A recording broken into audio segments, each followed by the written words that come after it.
Carlos vivía solo desde hacía 5 años. No le molestaba la soledad, de hecho, la prefería.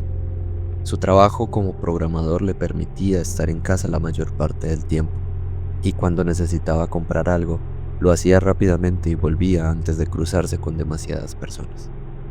Nunca le gustaron las multitudes ni las conversaciones sin sentido. No es que fuera asocial, simplemente había decidido que estar solo era más fácil. Su casa era modesta, pero cómoda. Tenía todo lo necesario: una sala sencilla, una cocina funcional, un dormitorio que apenas usaba porque muchas veces se quedaba dormido en el sofá con la televisión encendida. Había, sin embargo, una parte de la casa que nunca utilizaba: el ático. Carlos evitaba pensar en él. No había razón para subir allí. No guardaba nada, ni tenía curiosidad por lo que había en ese espacio. Cuando compró la casa, el agente inmobiliario mencionó la existencia del ático con total normalidad. Pero desde el primer día, Carlos sintió una inexplicable incomodidad hacia ese lugar.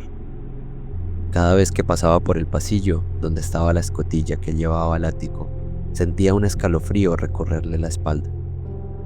No sabía por qué le causaba tanta inquietud.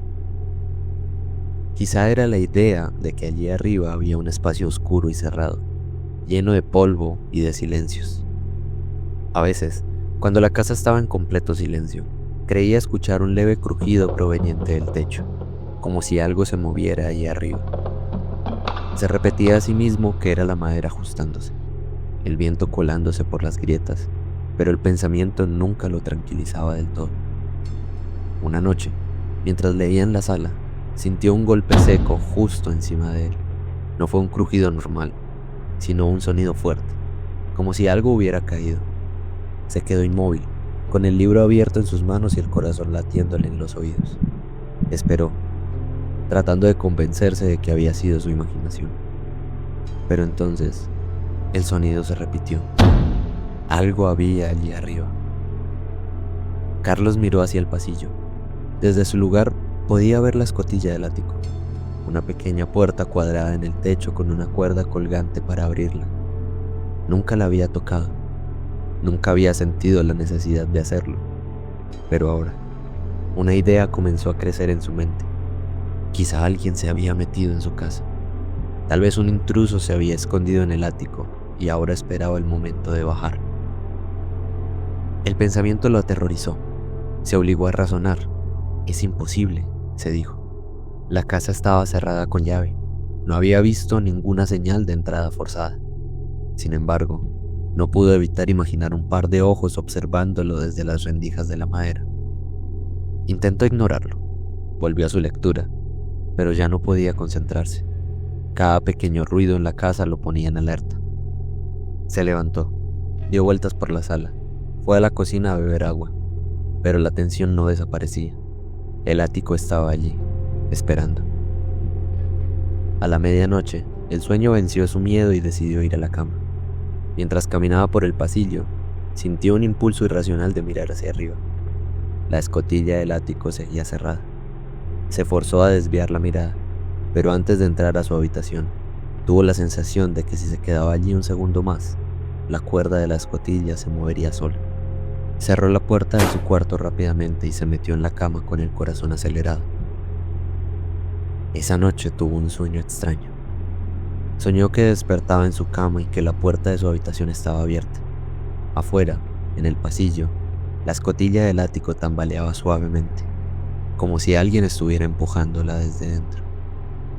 Quiso moverse, levantarse, cerrar la puerta, pero su cuerpo no le respondió. Estaba paralizado. Entonces, la escotilla se abrió muy lentamente, dejando ver una negrura absoluta. Y desde esa oscuridad, algo descendía. No podía verlo, pero sabía que estaba ahí. Despertó de golpe, con el corazón latiéndole en la garganta. Miró hacia la puerta de su habitación. Estaba cerrada. Todo en su casa estaba en orden, pero el sueño lo había dejado con una sensación de terror indescriptible. Pasaron los días y Carlos trató de olvidar el incidente. Se convenció de que todo había sido producto de su mente sugestionada. Aún así, comenzaron los ruidos. No todas las noches, pero con suficiente frecuencia como para ponerlo nervioso. A veces eran golpes, otras veces susurros apenas audibles, como si alguien hablara en un tono demasiado bajo para distinguir las palabras. Una noche, decidido a acabar con su propio miedo, tomó una escalera y se paró bajo la escotilla del ático. Estiró la mano hacia la cuerda. Su corazón latía con fuerza. Si abría la escotilla, podría ver que no había nada. Podría comprobarlo por sí mismo y terminar con su angustia. Pero, justo antes de tocar la cuerda, escuchó un susurro justo del otro lado de la madera. Un murmullo leve, ininteligible. Carlos retrocedió de inmediato. Saltó al suelo, temblando. No esperó un segundo más. Salió corriendo de la casa y no regresó hasta el amanecer. A partir de esa noche, decidió que había algo en el ático, algo que no quería ver, algo que no debía ver, y tomó una decisión simple, pero definitiva. Nunca, bajo ninguna circunstancia, abriría esa escotilla. Algo que me llama mucho la atención de las películas o historias de terror o de suspenso es la forma en que utilizan elementos como el sótano, el ático o algún recurso parecido para generar miedo o intriga o incomodidad. Lo digo por la semejanza con lo que en psicología se conoce como lo reprimido, el trauma o el inconsciente. Me refiero a ese espacio oscuro, olvidado de nosotros mismos, en el que guardamos cosas que no queremos ver ni recordar, y que las dejamos ahí, a que cojan polvo con el paso del tiempo, pero que indudablemente sabemos que ahí están y que ahí seguirán hasta que nos hagamos cargo de ello.